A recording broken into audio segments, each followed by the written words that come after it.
大家好，我係香港撒瑪利亞防止自殺會註冊社工劉姑娘。上星期11月26號，香港大埔雲福苑發生咗一場火災，造成好多嘅死傷。首當其衝去到現場搜救嘅救護人員，佢哋面對嘅壓力一定唔少。到底我哋點樣可以幫佢哋度過呢？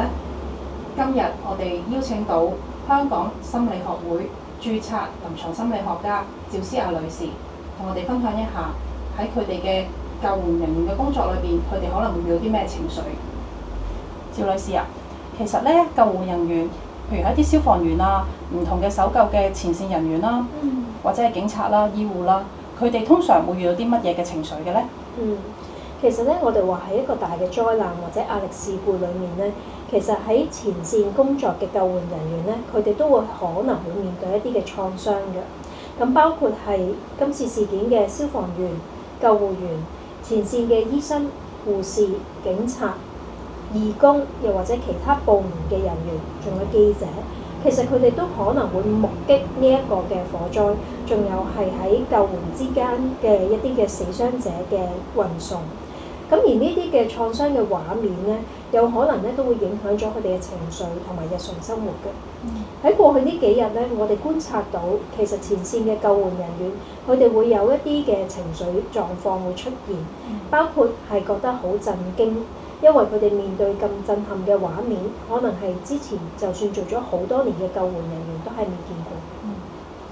咁亦都有部分嘅救援人員反映到佢哋會覺得好驚啦、好不安啦，同埋開始會有一啲嘅情緒低落嘅狀況，或者好悲傷嘅情況，因為佢哋會見到好多嘅死傷者，甚至乎自己嘅同袍過身，令到佢哋會有一啲嘅情緒嘅影響。咁亦都有一啲部分嘅救援人員，可能喺呢件事未消化得到，會令到佢哋嘅情緒變得好麻木，唔識得去反應。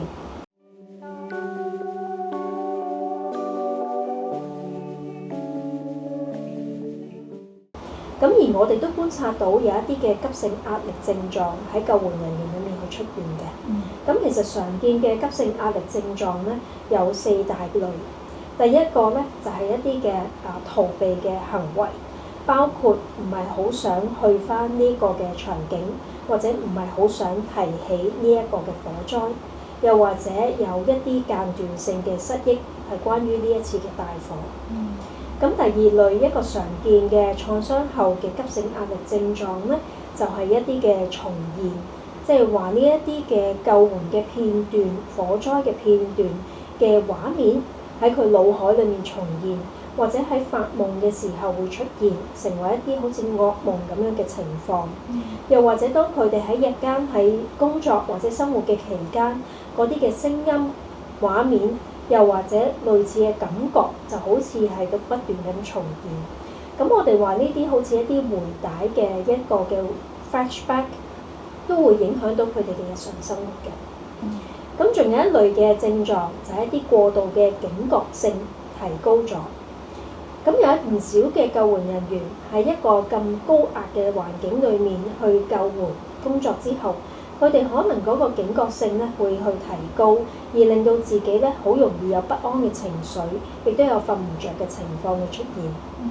咁仲有一個情況咧，就係我哋話佢哋會有一啲嘅扭曲嘅想法或者情緒嘅狀況，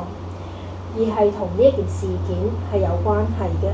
咁舉個例，有啲救援人員可能喺呢件事情之後咧，佢哋會覺得好無助，亦都會好質疑到自己救援嘅能力，因為佢哋見到好多死傷者喺佢哋手上都唔能夠得到一個適切嘅救援，所以佢哋可能會開始懷疑自己，亦都影響咗佢哋工作嘅表現或者自信心。咁亦都有一啲可能會質疑佢哋相信嘅信仰啊，或者上天啊，佢哋又或者一啲嘅常理啊，咁呢啲都係一啲扭曲咗嘅思想或者價值觀念。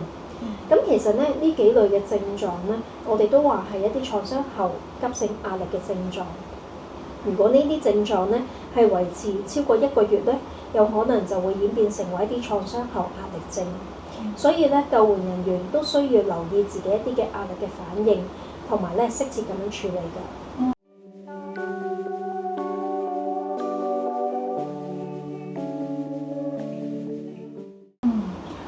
我亦都了解到知道咧，有一啲嘅後勤人員啦，佢哋可能未有一個機會咧去到最前線去救災。好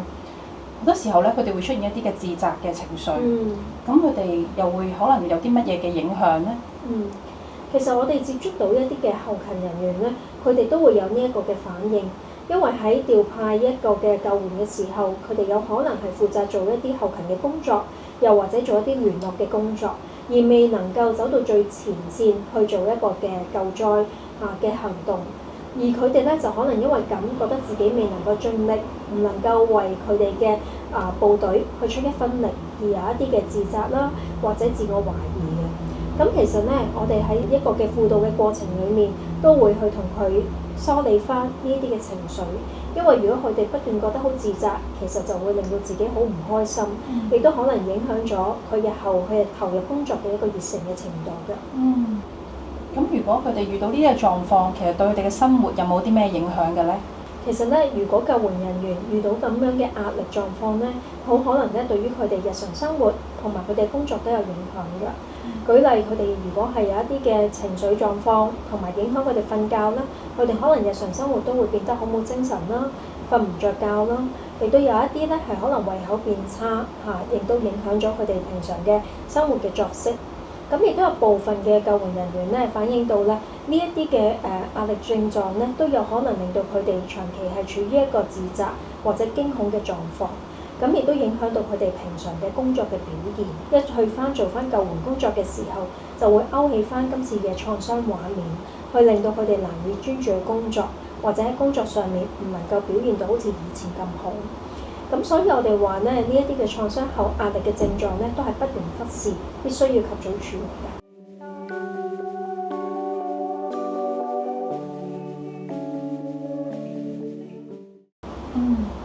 咁既然要認真嘅處理，其實佢哋有咩方法可以有一個自我調適咧？其實咧喺呢個時候咧，一個適當嘅作息同埋照顧自己都係非常之重要。我哋話要維持翻日常嘅生活啦，包括休息、食嘢、運動，咁都係有效去幫我哋去復原同埋翻正常嘅狀態嘅。咁第二方面咧，亦都可以加一啲叫做放鬆嘅方法。如果係懂得一啲叫放鬆嘅練習，譬如我哋好多時候會教導一啲有壓力症狀嘅人士咧，一啲放鬆嘅方法，例如呼吸方法啦、冥想嘅方法或者靜觀嘅方法，都係有效幫我哋安定自己嘅情緒，亦都令自己適當咁樣放鬆，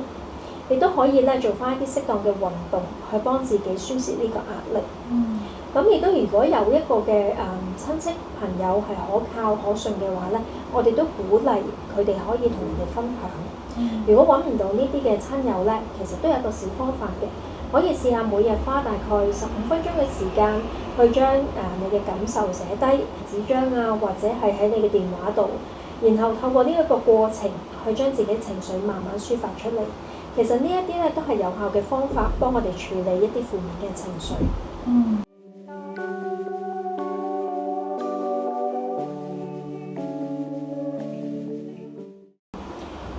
其實我都知道一啲救援人員嘅家屬啦、朋友啦，其實心裏邊咧好多時候都好擔心佢哋，不過唔知自己應該點樣可以講一啲咩説話啦，去舒緩佢嘅情緒。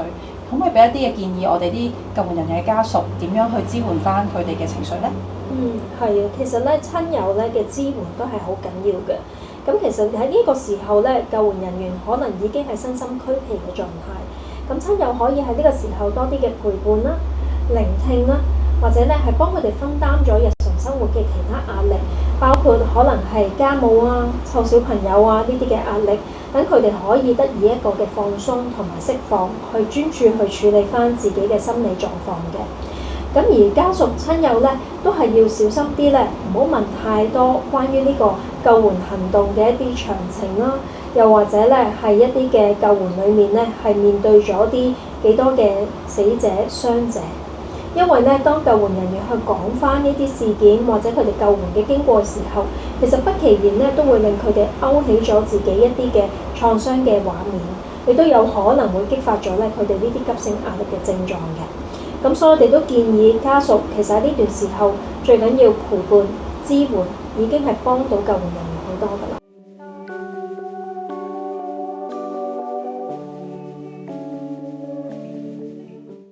咁我想問下，如果佢哋真係想再揾一啲更加適切嘅自我照顧嘅一啲嘅渠道啦，咁佢有冇啲乜嘢嘅渠道可以揾到咧？有啲咩方法咧？其實頭先提到嘅嗰啲嘅急性壓力症狀，如果持續一段長嘅時間，譬如話差唔多1個月佢都已經係有呢個症狀，而且影響咗生活得好嚴重咧，咁其實有可能已經去到一個創傷後壓力症嘅。當我哋想預防呢個情況發生咧，其實要提早嘅去尋求協助。如果救援人員咧係察覺到有呢個嘅情緒問題嘅時候，其實可以透過唔同嘅渠道去尋求一啲輔導嘅協助。我哋都要記住，我哋都係咧要先照顧好自己，先至可以幫其他人。所以坊間咧都有唔少嘅熱線電話係可以幫到救援人員嘅。咁亦都有一啲嘅專業嘅臨床心理服務啦、輔導服務啦，都可以幫到佢哋。我哋亦都會鼓勵咧喺呢啲嘅救援嘅隊伍啊，或者係醫護機構裡面咧，又或者係警務處嘅部隊裡面咧，其實咧多去做一啲嘅主動去為員工提供呢一啲嘅心理服務同埋係心理急救嘅，咁樣都有效咧，去令到救援人員去提醒佢哋去覺察自己嘅唔同情緒反應，同埋提供一啲心理支援俾佢哋。咁如果能夠有一個適切嘅心理支援，佢哋能夠提升自己嘅抗壓抗逆嘅能力，都可以有助佢哋快啲復原，去翻去自己嘅崗位嘅。而我哋香港撒瑪利亞防止自殺會嚟緊咧，都會推出一個服務，係專係服務一啲咧前線嘅救援人員嘅。咁我哋嚟緊都會有一條新嘅專線啦，希望大家可以留意，記住我哋前線醫護人員啊、救援人員咧，其實你哋嘅心靈亦都好需要去好好關注，記得去主動求助啦。